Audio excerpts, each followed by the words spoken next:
Welcome to Wisdom Unveiled. Spring is here. The Persian New Year, now Ruz, just began, so we're diving into the wisdom of Hafez Shirazi, Wonderful. a beloved Persian poet. And we're going to be drawing on the Marifat audio files Yes. with Dr. Dinani and Dr. Larijani, they're Iranian philosophers. And this is actually episode 2 of 40. Wow. So we have a lot to cover. Springtime, it just has this vibrancy, and you can kind of see that reflected in Hafez's poetry as well. There's this intensity there. Right. And so, kind of the question I have in mind is what is this Islamic gnosis at the heart of Hafez's poetry? Is it just the delight of spring, or is there something deeper and more profound that this season offers for our inner journey? That's a really great place to start. The thing we have to understand about this mystical path, this irfan, which we can think of as the experiential knowledge of the divine that we find in Hafez, it's fundamentally rooted in joy, Okay. deep enthusiasm, and an intense love for the beloved. Now, sadness does exist, but it's the sorrow of separation from the beloved. Right. And this is the fascinating perspective, is that even the sorrow, this feeling of longing, is considered by the ashik, that is, the lover, as exquisite. It's like the love is so big that even the absence is meaningful. I think that's a really great distinction that you just made, because I think a lot of times when people hear this concept, or especially when people hear, Hafez talking about sorrow, there can be a little bit of a misunderstanding. Right. Whereas sadness is good or something. But it's more about, like you said, the context of the love is so immense that even that absence is meaningful. Exactly. Yeah, so this mystical path, as we're kind of unpacking it, is not a path of, sitting in sorrow. It is, at its core, a path of happiness. It's fueled by this passionate love, this thrill, this excitement, even for the beloved. And this makes me think about Rumi. And Rumi's poetry, I think, has a lot of those same elements, the light, the joy, the love. He famously said, "I am the sleeve of the moon. Other than the moon, I say nothing." And I think that's a really great example of how, he was all about that radiance. Yeah. So we have these two poets who share this same core path of love, but they're expressing it in their own unique styles. And then both of them, there's this energy there where they really face the challenges of this path head on. Absolutely. Yeah, that's what makes their poetry so compelling. It's not just about the love, it's about the struggles, the longing. Right. And it even seems like the more challenges they face, the greater their joy becomes. Right. It's as if the challenges intensify the love. The harder it is to reach the beloved, the sweeter the union becomes. Yes. And, spring has sprung. It's a new year. There's this feeling of renewal. And I think Hafez definitely saw some spiritual significance in the springtime. Oh, definitely. For Hafez, spring was a time of awakening, of rebirth. It was a reflection of the inner transformation that's possible for every human being. Okay, so how does that spiritual spring relate to the natural spring we're experiencing? That's a great question. Is there a connection between this outward rebirth in nature and the inner transformation that we often seek? Yeah, definitely. The natural spring isn't separate from the spiritual spring. Right. Ideally, the outward renewal we see is a mirror of our own inner transformation. Right. Like a fresh way of thinking. Exactly, a fresh way of thinking. And, if we just change outwardly without that shift within, then the newness is just surface level. It's just an outward adornment. True renewal has to come from within. Yes, exactly. And it comes, I think, from those new perspectives. Now, it's interesting, Hafez talks a lot about this spiritual renewal. Yeah. But it's not in opposition to the natural spring. Right. In fact, it's like that natural spring that we see outside originates from what we might call the realms of meaning. Ah, the archetypes. The Anyanisabeta. Exactly, those realms of meaning. And where else could it really come from? What else could orchestrate the changing of the seasons? So it's like the tangible changes we see, the flowers blooming, the trees budding, are just like echoes. Echoes of a deeper, more fundamental reality. Yeah, and it's in that deeper reality that spring takes on that spiritual significance for Hafez. Exactly. And for the mystic, every moment can hold the potential of spring. Yeah. How does someone cultivate that kind of inner springtime? Yeah, for the mystic, every moment has the potential to be a spring. It's a state of balance free from those fleeting whims, those uncontrolled desires. Right. It's about finding that equilibrium. Yeah, and it's that equilibrium between the outward and the inward. Between our external lives and our inner worlds. Exactly. So it's not, the mystic isn't withdrawing entirely from the world. Right. Nor are they overly focused on just the outward appearance. They're striving for that spring-like moderation. Yes, exactly. And that moderation is both, in their inner lives and in how they engage with the world around them. So the true mystic lives in a continuous state of inner renewal. Mm-hmm. And each spring in nature serves as a reminder. Yes. A reflection of this constant inner becoming new. I love that phrase, inner becoming new. Because, yeah, every single moment has the potential for newness. Every moment can be a spring for someone who has achieved this inner equilibrium. And the hope is that this state of perpetual spring becomes a reality for all of us. Now, a little bit earlier, you mentioned something that I thought was really interesting. You talked about how the sorrow of separation can be experienced as sweet. Yes, that's a paradox that lies at the heart of mystical love. And it made me think about how, sometimes in moments of solitude or moments of even longing, we can feel a deeper connection to something bigger. And you even referenced this beautiful prayer, which is, "O companion of every stranger, O consoler of every lonely one." So could you elaborate on that seeming contradiction? Of separation and how it can actually bring us closer to the divine. Mm-hmm. It's a question that has fascinated mystics for centuries. How can something be both the most difficult and the most delightful of experiences? Right. The truth is, the essence of love, especially love that is effortless, is incredibly challenging to explain to someone who hasn't tasted it. It really is. Both its sweetness and its pain.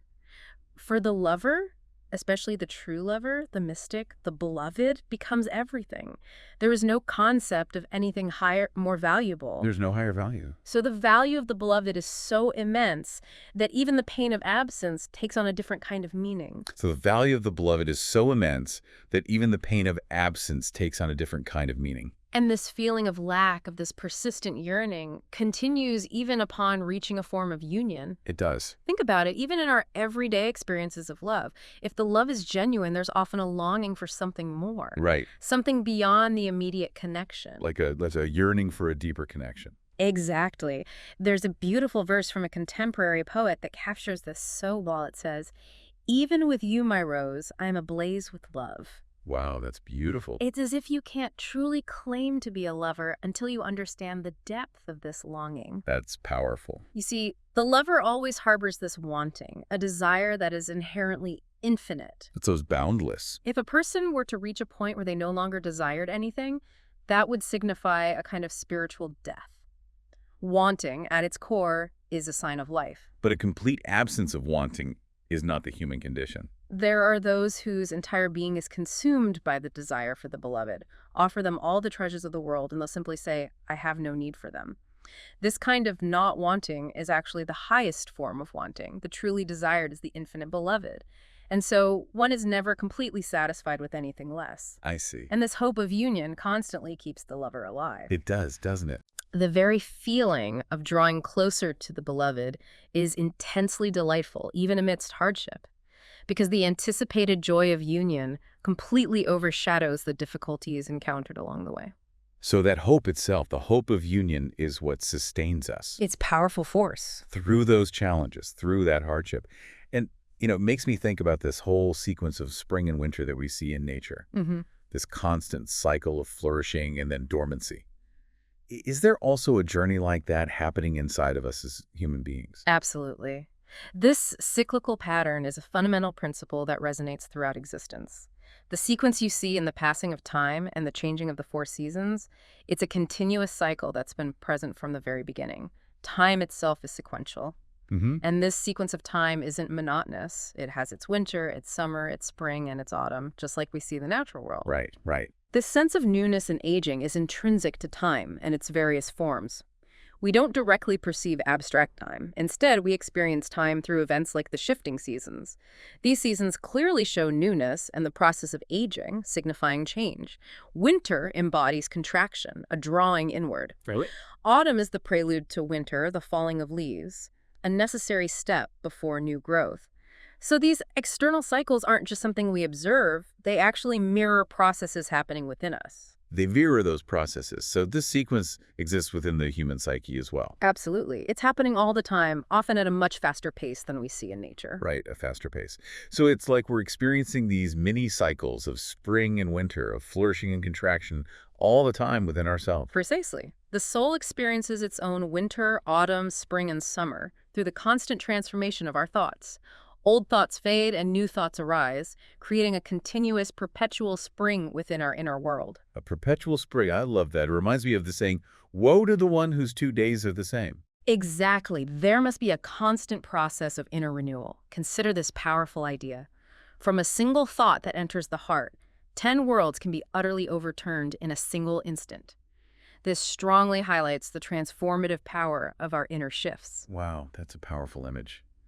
So while our physical bodies might align with the broader rhythms of the natural seasons, our souls are operating on these much faster cycles of renewal. Precisely. You know, this whole idea of always being new and fresh, it makes me think about all of creation itself. Do you think resurrection could be seen as the ultimate spring of the universe, like a final unveiling? Yes, most certainly. Rumi himself speaks of resurrection as the ultimate unfolding, the supreme spring of all existence. He beautifully states, "This new spring sprouts forth after death. It is the very proof of the existence of resurrection." He even uses a vivid story of hidden walnuts being revealed in the spring as a compelling analogy. A servant would secretly steal walnuts and bury them, intending to enjoy them later. But when spring arrived, walnut saplings sprouted, revealing his theft. Rumi concludes, "The hidden secrets will eventually be brought to light. Whatever this earth has consumed will ultimately be exposed. Similarly, whatever we conceal within ourselves will, in its time, become manifest. And this fundamental sequence of the outward and the inward also profoundly exists within us." Spring, in this context, can beautifully be likened to resurrection, the visible manifestation of what lies within the very fabric of nature. So resurrection isn't solely a future event, but a fundamental principle of unveiling that we see reflected in the cycles of nature even now. That's a beautiful way to put it. And it reminds me of the verse from the Quran, the day when secrets will be disclosed. It points towards that ultimate unveiling of the innermost dimensions of being. Precisely. And while the final resurrection is a promised event, some individuals experience a form of it here and now through self-revelation, through the unfolding of their inner being. Rumi's powerful verse, "So arise and resurrection will appear," suggests that the very act of bringing one's inner essence into the light is itself a profound unveiling. Yeah. Humans possess these inner and outer dimensions more profoundly than any other created being, with layers of inner depth potentially extending infinitely. Wow, infinitely. So there's always more to discover. Precisely. These inner dimensions manifest according to one's spiritual state, present condition, and opportune time. When the circumstances are right and the inner essence fully manifests, that is their own unique spiritual spring.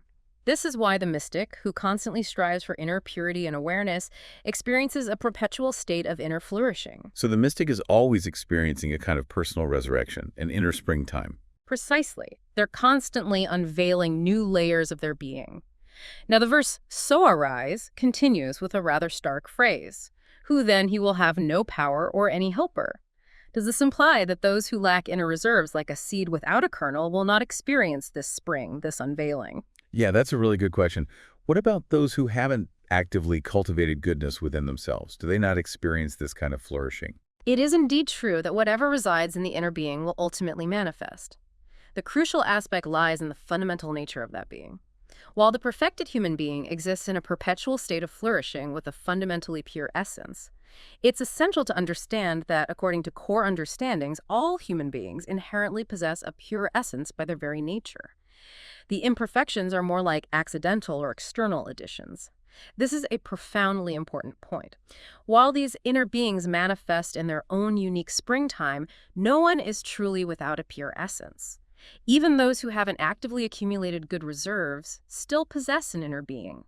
The inherent pure nature means that our core is fundamentally pure and holy. So everyone has that pure core. Absolutely. It's part of our very being. But then these external layers, these imperfections, can cover over that purity. Precisely. However, these external layers can indeed cover over this inherent purity, and these may manifest temporarily. So even negative manifestations are ultimately temporary overlays on our true nature. So even negative manifestations are ultimately temporary overlays on our true nature. That's a very important point. That's a deeply comforting perspective on the inherent goodness within all of us. It is. It speaks to the boundless potential for transformation that resides within every human being. And it leads beautifully into this verse from Hafez that I find so striking. The veiled and the intoxicated both are joyful. Both belong to the same tribe. To whose alluring glance should we surrender our hearts? What choice is there? This verse is indeed brimming with profound insight. The veiled or hidden one is juxtaposed with the intoxicated or enraptured lover, the mystic. Yet Hafez declares that both are joyful and both originate from the same tribe.